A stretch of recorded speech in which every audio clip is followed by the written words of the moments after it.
Hi, I'm odeean, and today I'm going to be taking a look at the Transformers Fall of Cybertron Deluxe Jazz figure.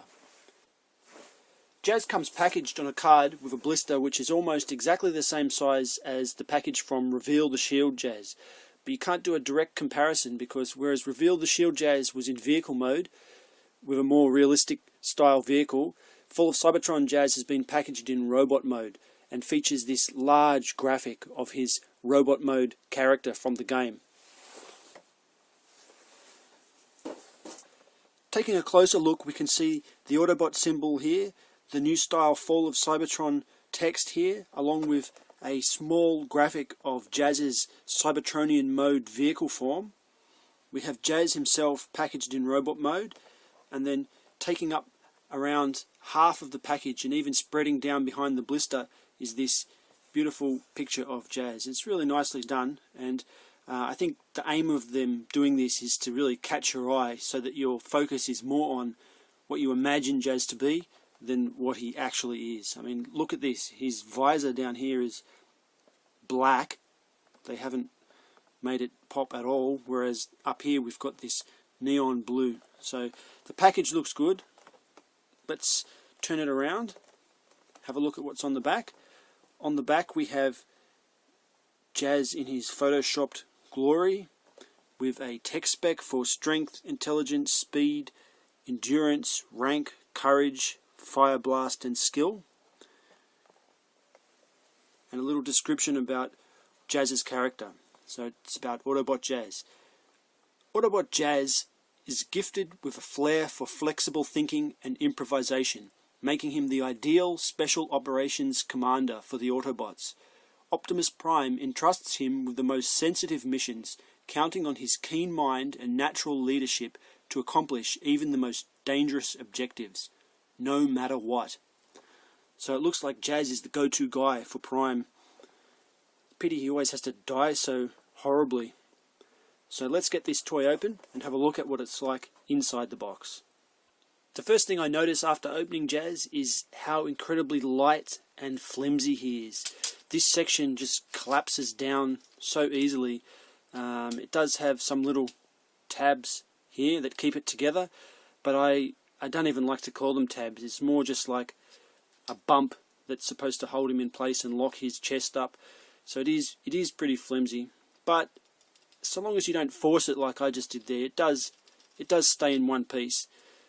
His joints are relatively loose in the shoulder, and they're not going to get any better, that's for sure. So I can imagine after a little while he's not going to be able to hold much up. I can already see his arm starting to move under his own weight.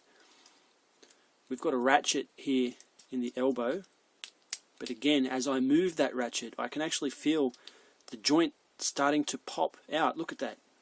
I'll get closer. The joint is splitting apart just under the force of its own ratchet. So this is a really cheap-ass toy. I think they've cut a lot of corners with this guy. Strangely, we've got some chrome paint. So they've saved money everywhere else, but added a little bit of, not chrome, what's the word?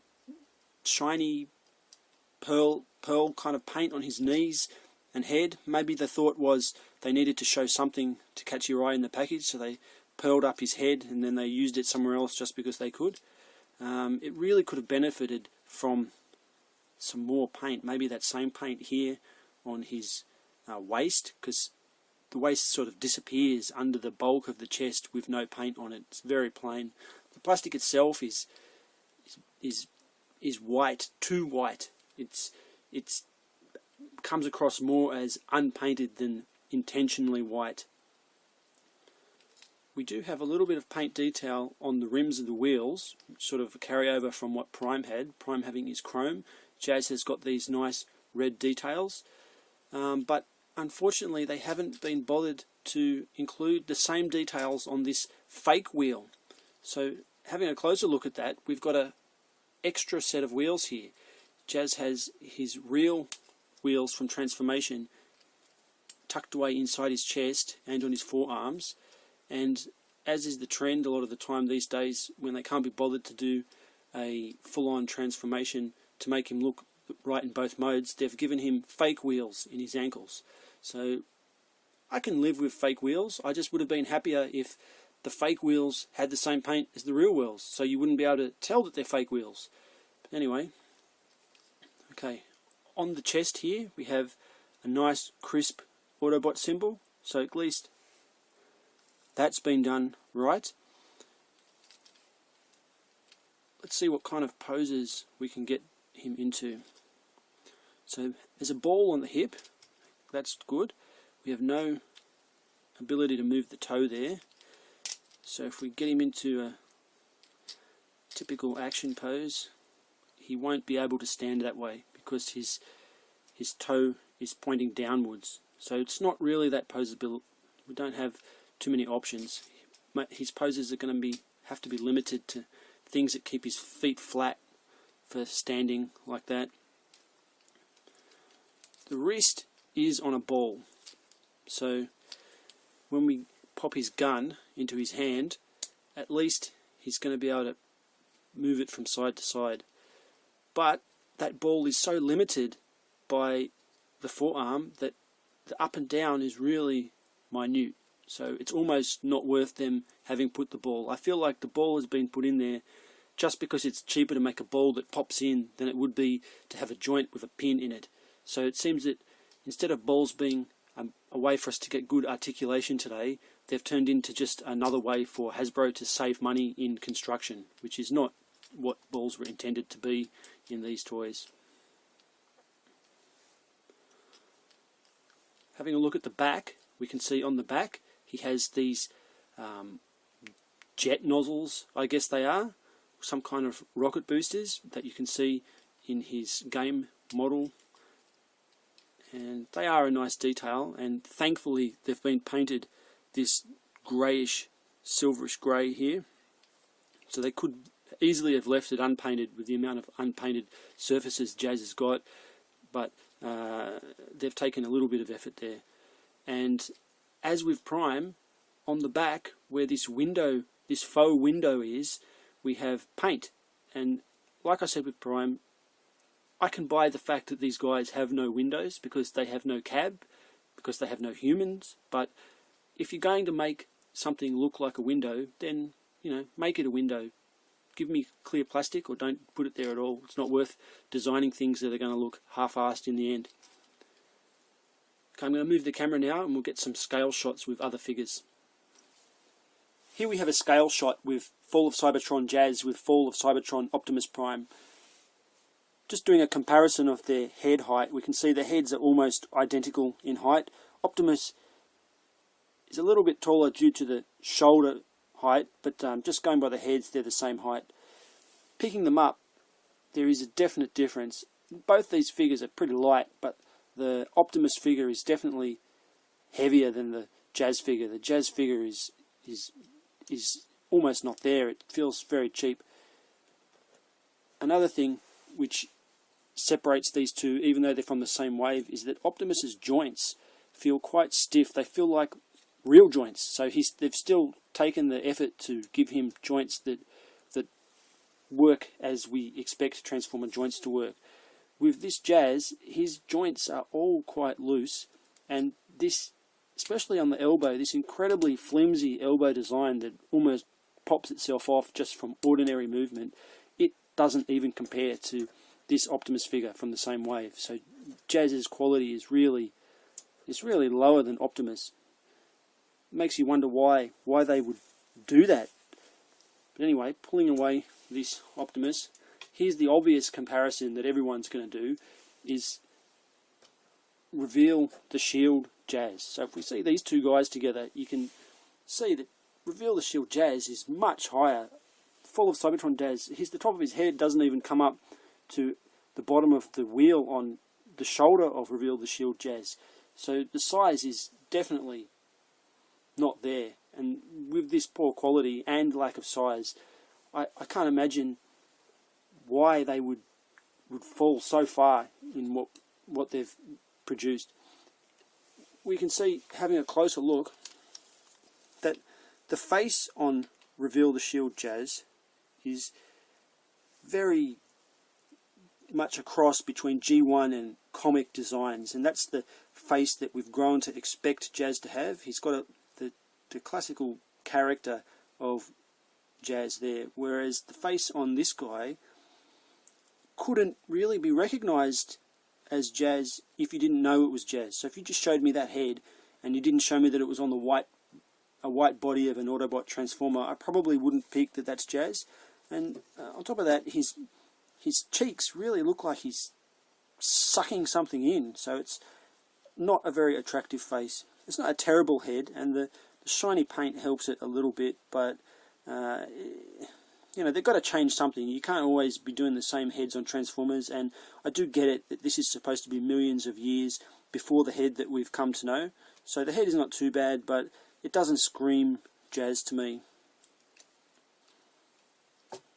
Another really obvious area where they've saved money is in the use of clear plastic. So I'm guessing that it's probably a little bit expensive to put clear plastic like this into figures. So on Reveal the Shield Jazz, we've got areas where they've had to connect clear plastic, and when you do that, you're going to have screws or masks like on this section, so you don't have paint bleeding from one area to the other.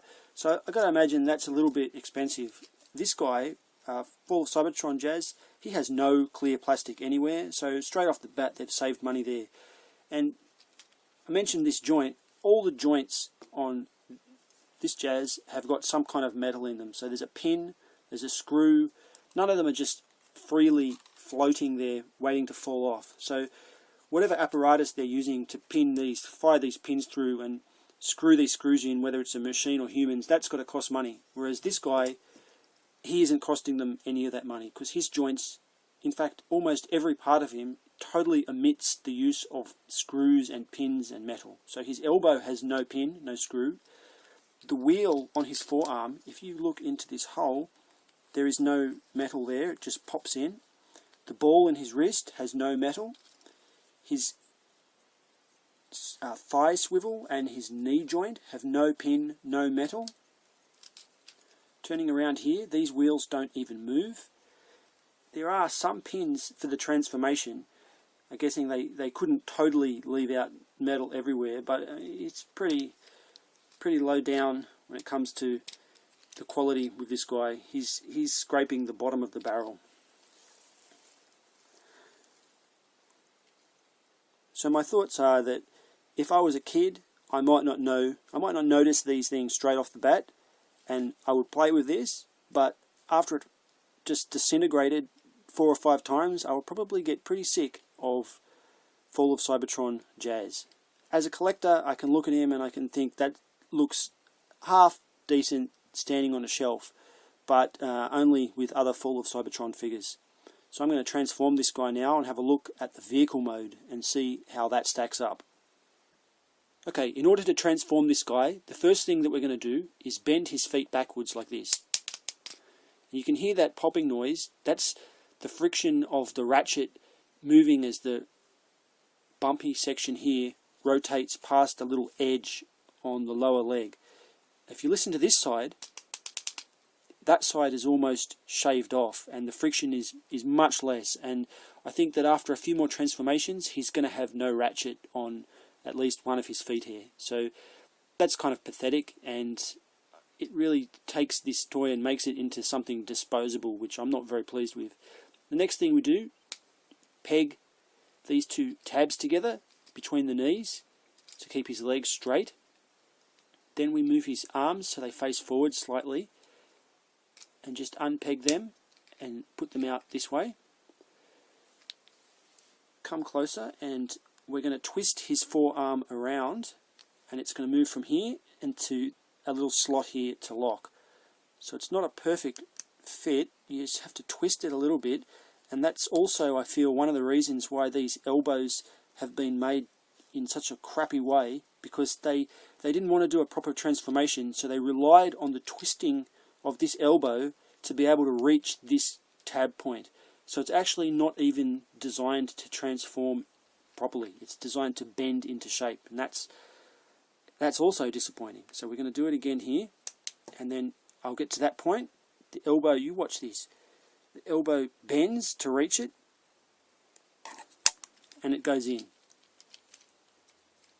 Sorry state of affairs. The next thing we want to do is untab these two little slots here so the back can move more freely. His head is going to need to rotate like this and get right back underneath. So the way I'm doing that is pulling it like this at the same time as moving the panel up. Now it seems like it's supposed to tab in up here. If you look here, it seems like this little tab is supposed to tab in, but you know what? It doesn't tab in. It just doesn't work that way. So what I will do next is bend the lower legs over like that. Just get them out of the way. They will support this top section. So it's not really the top section tabbing to the back. It's more the legs are holding the head up, which is in turn holding the back up. Then what we've got to do is fold these over, and the arms have a slot in them that will tab into the back up here. So they're pretty thin little pieces of plastic, so they're strong enough on a small toy, but only because it's a small toy. So they all slot in like that, and finally the hands move back. And it's pretty pathetically done. I mean, I've said that word a few times, but this is one of the worst Transformers I think that I've bought in a long time. It doesn't hold together in any kind of tight way where you think that it's finished. So it seems to be coming apart here. It constantly comes apart here. There's not much quality in this. This is basically junk. Let's see if it rolls. Okay, so being that it only has 4 wheels, thank God it rolls. I mean, if it didn't roll with only 4 wheels, you would think there's something wrong with it. So it does roll. So in vehicle mode we can see he has these exhaust or rocket engines or missile launchers. I'm not sure what they're supposed to be. I think they're supposed to be some kind of exhaust sticking out the back. They look pretty cool. I mean, that's one of the things I like about this. From the side, he doesn't much look like anything except a car that has no windows. From the front, again, it looks not too Cybertronian, to be honest. It looks more like an Earth car that just doesn't have windows. And there's not much else that I can say about this. I will do a size comparison now with Reveal the Shield Jazz, so you can see how the vehicle mode stacks up when size is taken into account. So here we have Fall of Cybertron Jazz with Reveal the Shield Jazz. You can see there's easily big length difference. The width is pretty similar, but looking at it this way, when both of them to the end to the ground, you can easily see that Reveal the Shield Jazz is dwarfing Fall of Cybertron Jazz. That might not matter to you. If the figure was really good, that wouldn't matter so much, as long as it's in scale with other Fall of Cybertron figures. But the figure is not good. On the one hand, we have a really nicely engineered toy which looks like what it is supposed to look like, has quality built into it in the materials, the joints, paintwork, and, you know, it's nice to play with. It transforms well and holds together. On the other hand, we've got this. This is like a steaming pile of you-know-what. It barely holds together. It barely looks like what it's meant to look like. The paint is kind of sloppy and lacking. It just isn't up to scratch.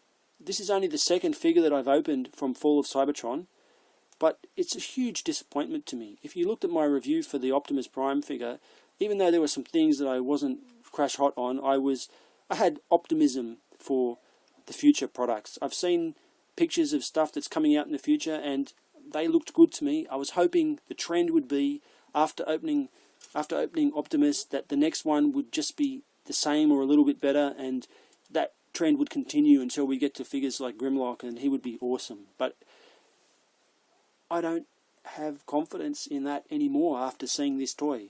This is perhaps the worst toy that I've bought in a year, and I don't regret getting it because I wanted the experience of having it, but I tell you, I don't want another one. I don't want this in my mint in sealed box collection. I don't want this on my shelf. I don't think I'm going to play with this. The only way this is ever going to get any use for me is if I've got the whole line from Fall of Cybertron and Jazz needs to be there in the lineup. But apart from that, this is really a useless figure for me. There's nothing appealing about it whatsoever. So at the end of the day, if you're looking to decide whether you need to get this figure, I think I have to recommend nobody buy this figure. This is junk. Sorry to say it. So thanks for watching my review. I wish I could have showed you something a little bit nicer.